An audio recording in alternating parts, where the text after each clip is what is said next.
Having an emergency fund is so important, and not having one can cost you so much money and even more stress.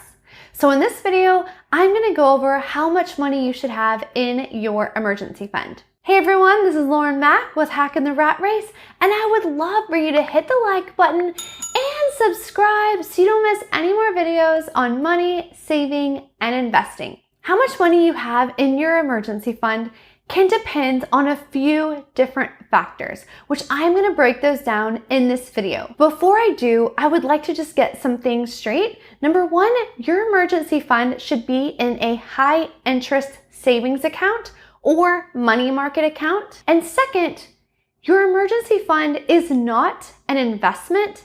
It is like an insurance policy. Oftentimes when I'm going over emergency funds with people, they say things like, why would I want to put that much money in a savings account? I could be investing it and making so much more money. While that's true, this isn't an investment. An investment is something completely separate.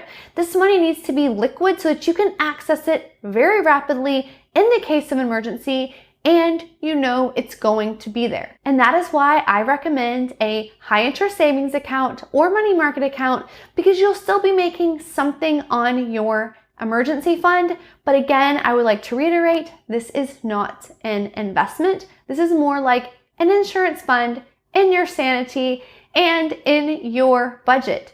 And it is so, so important. So let's jump right in. How much money should you have in your emergency fund? Well, the first question I would ask you is, do you have debt? Are you trying to pay off your debt? Even if you have debt and you're not trying to pay it off, that's another issue. If you have debt, obviously, I recommend you should start paying it off as soon as possible. If you're in that phase, then I recommend having a minimum of $500 for one person, an additional $100 for each person in the household. So if it's just you, if you're a single person, then getting $500 in your emergency fund during the paying off debt stage is very important. If you have a family of 4, then you're going to have $800 in your emergency fund. If it's you and your partner or spouse, then you're gonna have $600 in your emergency fund. So you get it, 500 plus 100 for each additional person in the household. And again, this is while you're paying off your debt. And if you weren't thinking of paying off your debt, now is a good time to think about it. And you might be wondering why. Because in the next phase, some people may have an idea that you're going to have more money in your emergency fund. So why not build up your emergency fund now and then pay off debt? Or why not just build up your emergency fund before paying off debt? The reason is this. Debt generally, especially revolving debt like credit cards, has a very high interest rate, anywhere from 17 to 27% generally. That is massive.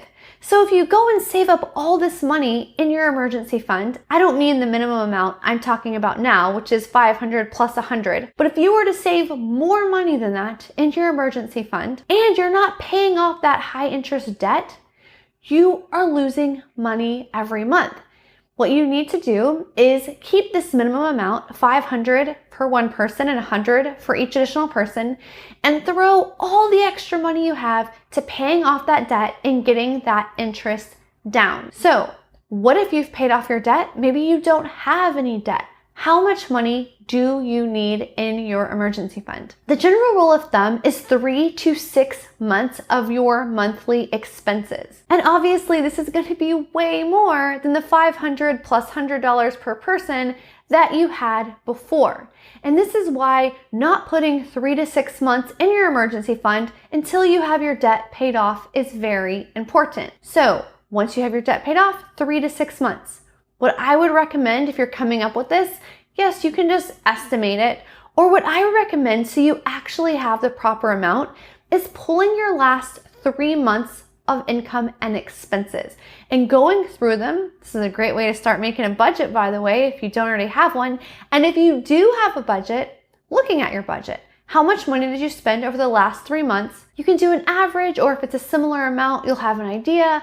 Obviously, if you have a really high month or a really low month, I wouldn't use that number because the point of this is your safety net. So you don't want to underestimate your safety net just so the amount you have to save is lower. and you're wondering, well, should I do 3 months or 6 months? Obviously, that's a personal preference. For me, I do 6 months. I think it's very important because I have seen so many times where people have a perfect storm of emergencies or life events that literally deplete them of all of their money. And it is super stressful. It is really hard. And so many people think, oh my gosh, 6 months, that is a ton of money. Like, surely that's not going to happen. You would be surprised. But again, it's up to you. If you think that's too much money, 3 months is perfectly okay. But 3 to 6 months is a general rule of thumb. And if you're asking for my personal opinion of what I do, I get 6 months in there. What you could do is save up really fast to 3 months and then build up more slowly to 6 months. But overall, 3 to 6 months, preferably closer to 6, that just gives you a longer runway when those storms occur. Now you might be thinking, Lauren, I have a very tight budget, or I'm trying to pay off debt, or there is just no way I'm going to be able to come up with the money to even get the $500 plus $100. I'm definitely not going to be able to come up with the 3 to 6 months of expenses. And again, yes, you can. But you know what? I'm here to help you because I created a completely free 30-day emergency fund savings challenge. Comes the workbook, all of it's free. Each day I give you a savings tip and we gradually put money in your emergency fund. So it literally starts with $2. And over 30 days, if you follow along, you will have $500 in your emergency fund. And again, you might be thinking, that is great, Lauren, but seriously, I don't have an extra $500. Well, the great thing about the 30-day emergency fund savings challenge, each day I give you a savings tip. And literally, if you implemented all 30 of these savings tips, you could save thousands of dollars, especially over a year. But if you just implement some of them, now you're not having to come up with $500 extra on top of your regular budget. It is literally carving that $500 out of your current budget in 1 month. And once you realize how easy it is to save in these different areas, then you might be able to apply even more and take that money to pay off your debt faster, invest more, whatever it is, so you can get out of debt, become financially free, and become truly wealthy. So let's do a recap. If you have debt or you're paying off debt, then your emergency fund needs to be a minimum of $500 for one person and $100 for each additional person in your household. Once your debt is paid off, then you should build your emergency fund up to 3 to 6 months of your expenses. I recommend 6 months. And if you're struggling right now, then I highly recommend looking at the 30-day emergency fund savings challenge. I'll put a link to it in the show notes below and above. You can check that out and you can start filling up your emergency fund right away. Thank you so much for watching this video.